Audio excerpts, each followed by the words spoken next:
Κύριε Χρήστο, είναι δύσκολο να ζει κανείς στην Αθήνα, στην Ελλάδα, έχοντας πρόβλημα όρασης?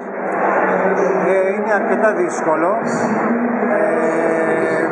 Μπορούμε να πούμε ότι η ελληνική δρόμη είναι απροσπέλαστη, αλλά με την δύναμη και τη θέληση που έχουμε και εμείς και με την εκπαίδευση την οποία έχουμε πάρει από τους ανθρώπους που έχουμε στο σύνδεσμό μας, οι οποίοι είναι έμπειροι, όλα τα ξεπερνάμε. Πώς προέκυψε να σκεφτείτε να έχετε παραπάνω βοήθεια και από ένα εκπαιδευμένο σκύλο? Αυτό προέκυψε ύστερα από τη σκέψη των δικών μας ανθρώπων εδώ να φέρνουμε και το πρόγραμμα των σκύλων οδηγών και στην Ελλάδα. Δυστυχώς το πρόγραμμα αυτό καθυστέρησε πάρα πολύ, γιατί στο εξωτερικό είναι διευρυμένο εδώ και πάρα πολλά χρόνια. Και σίγουρα εμείς το αγκαλιάσαμε με πολύ μεγάλη αγάπη και με μεγάλη ανυπομονησία που περιμένουμε πώς και πώς αυτό να ολοκληρωθεί. Νομίζετε ότι θα αλλάξει και πόσο θα αλλάξει προς το καλύτερο η ζωή σας έχοντας δίπλα ένα σκύλο? Η ζωή μας ήδη έχει αλλάξει μόνο και με τη σκέψη ότι θα έχουμε ένα σκύλο. Αλλά φανταστείτε αυτή τη στιγμή εσείς να κλείσετε τα μάτια σας και να πείτε ότι έχω δίπλα μου ένα σκύλο. Σημαίνει ότι έχετε δίπλα σας τα μάτια σας πλέον ορθάνυχτα. Με το σκύλο βλέπεις τα πάντα. Κινείσαι τελείως ανεξάρτητα. Κυρία Ζερβού, τι είναι ο ανάδοχος ενός σκύλου που εκπαιδεύεται για να βοηθήσει τυφλούς ανθρώπους? Είναι μια εθελοντική δουλειά. Μας δίνουν ένα σκυλάκι γύρω στα 2,5, περίπου 2,5 μηνών. Μετά από επιλογή, μας έχουν επιλέξει δηλαδή, θα μείνει μαζί μας περίπου 1 χρόνο. Μαθαίνει βασική υπακοή μαζί μας, πάντα με τη βοήθεια των εκπαιδευτών και του κύριου Λάζαρο που έρχεται από την Ολλανδία, και μετά φεύγει από τα χέρια μας και πάει στους εκπαιδευτές για να συνεχίσει. Με άλλα λόγια, αγαπάτε καταρχήν πολύ τα σκυλιά? Πάρα πολύ. Και είναι μεγάλη τιμή που μας δώσαν σκυλί και μας το εμπιστευτήκανε. Πώς μπορεί κάποιος που έχει τη διάθεση να γίνει ανάδοχος? Μπορεί να στείλει στο info.greekguidedogs.gr email και μπορεί να τηλεφωνήσει στους σκύλους οδηγούς Ελλάδας. Τα τηλέφωνα βρίσκονται και στο ίντερνετ και στον κατάλογο, και να κάνει μια αίτηση ώστε να έρθουν να δουν το χώρο, να μιλήσουν μαζί του και να τον επιλέξουν. Μιλήσατε για χώρο. Σημαίνει ότι πρέπει ο χώρος όπου θα φιλοξενηθεί ο σκύλος για ένα περίπου χρόνο να πληρεί κάποιες συγκεκριμένες προδιαγραφές? Δηλαδή, με άλλα λόγια, υπάρχει κάποιος ο οποίος έχει διάθεση να προσφέρει, αλλά μένει σε ένα διαμέρισμα. Και εγώ σε διαμέρισμα μένω. Η αγάπη είναι το βασικότερο. Να αγαπάς το σκύλο και να μπορείς και να θέλεις να του προσφέρεις. Τα υπόλοιπα έρχονται μόνα τους. Από τη στιγμή που θα παραδώσετε το σκύλο για την βασική του εκπαίδευση πλέον, για την τελική του εκπαίδευση, έχετε άλλη επαφή μαζί του? Ναι, Εσύ? Ναι, μπορώ να έχω επαφή όσο θέλω, να παρακολουθώ το στάδια και ακόμα όταν θα πάει σε τυφλό, να έχω επαφή και να το βλέπω. Κυρία Βερικοκάκη, πόσο δύσκολο είναι να εκπαιδευτεί ένα σκύλος για το συγκεκριμένο θέμα? Ο σκύλος οδηγός καταρχήν εκπαιδεύεται στη βασική υπακοή και κοινωνικοποιείται, πράγμα που γίνεται από τους ανάδοχους εθελοντές, και στη συνέχεια εκπαιδεύεται από εμάς εκπαιδευτές για 6 μήνες και πρέπει να μάθει να κάνει όλα όσα χρειάζεται να κάνει ένας σκύλος οδηγός. Δηλαδή να ξεπερνάει τα εμπόδια, και κινούμενα εμπόδια και ψηλά εμπόδια, να βοηθάει έναν άνθρωπο με πρόβλημα όρασης να περνάει με ασφάλεια τις διαβάσεις, να εντοπίζει διάφορα σημεία ενδιαφέροντος. Αυτό είναι αρκετά δύσκολο και γι' αυτό ακριβώς τον λόγο κρατάει και η εκπαίδευση μέχρι 6 μήνες περίπου. Γι' αυτόν ακριβώς το λόγο δοκιμάζονται τα σκυλιά αυτά, είναι προεπιλεγμένα, τι ακριβώς γίνεται? Βέβαια, ήδη από τους εκτροφείς όταν παίρνουμε ένα σκυλάκι, ήδη από τη γέννα δοκιμάζεται αν έχει τα χαρακτηριστικά που θέλουμε.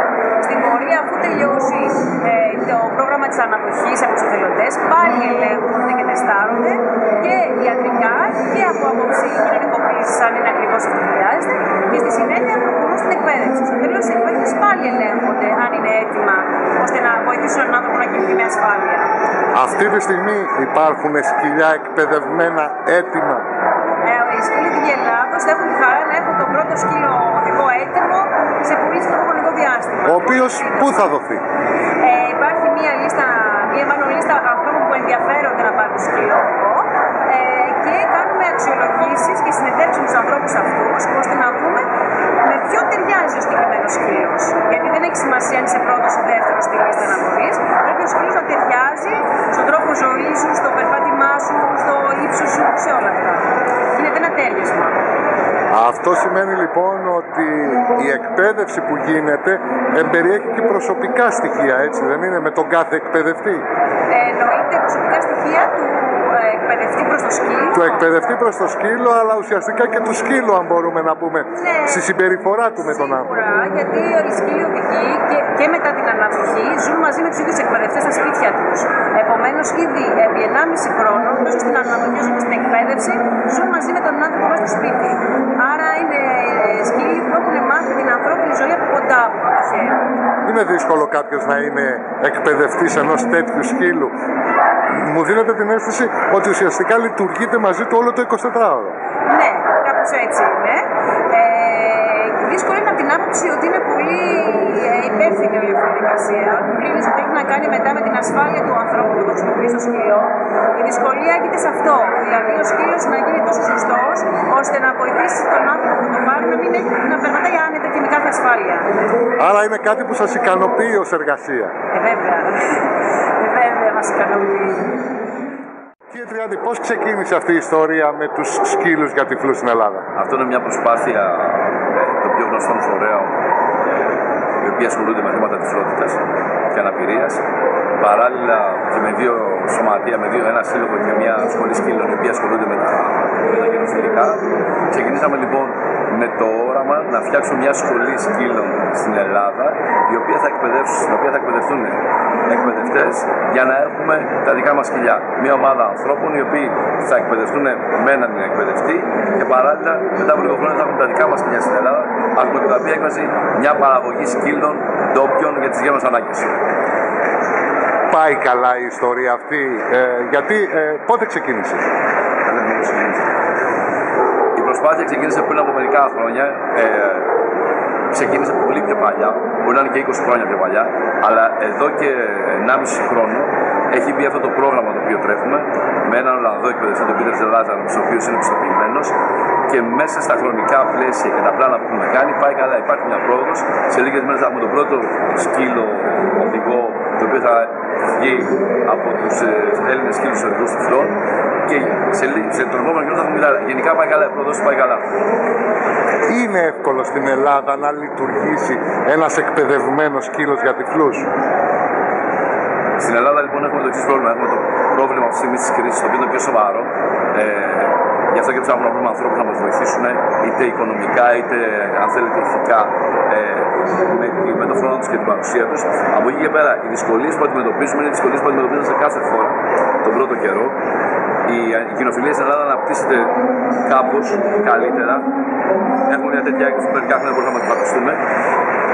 Αισιοδοξούμε. Τίποτα δεν είναι εύκολο, αλλά εμείς θα το παλέψουμε και το καλό είναι ότι και ο κόσμος θα αποκρίνεται. Χωρίς γιατί αυτή η ομάδα των παιδιών η οποία ασχολείται έχει πολύ ενθουσιασμό και αφιερώνει πάρα πολύ χρόνο και έχουν καλά αποτελέσματα. Έχετε βάλει κάποιο στόχο, θέλετε σε ένα συγκεκριμένο χρονικό διάστημα να έχετε πετύχει συγκεκριμένα αποτελέσματα? Αυτά είναι συγκεκριμένα αποτελέσματα, όπως το λέμε. Ο πρώτος στόχος ήταν τον άλλο μήνα να υπάρχει ο πρώτος σκύλος ο οποίος να οδηγεί, ο οποίος ήδη θα είναι έτοιμος και μέσα στα επόμενα 3 χρόνια θα βγει μια ομάδα σκύλων. Δεν μπορούμε να πούμε ακριβώς το νούμερο γιατί τα σκυλιά εκπαιδεύονται και πάντα στους σκύλους οδηγούς υπάρχει ένα ποσοστό το οποίο δεν είναι έτοιμο να οδηγήσει. Αυτά τα σκυλιά θα διατίθεται για άλλες δουλειές όπως σε σέρβις ή σκυλιά υποστήριξη πετέραπη όπως λέμε. Μέχρι στιγμής είμαστε ακριβώς στα πλάνα μας και λίγο καλύτερα μπορώ να πω.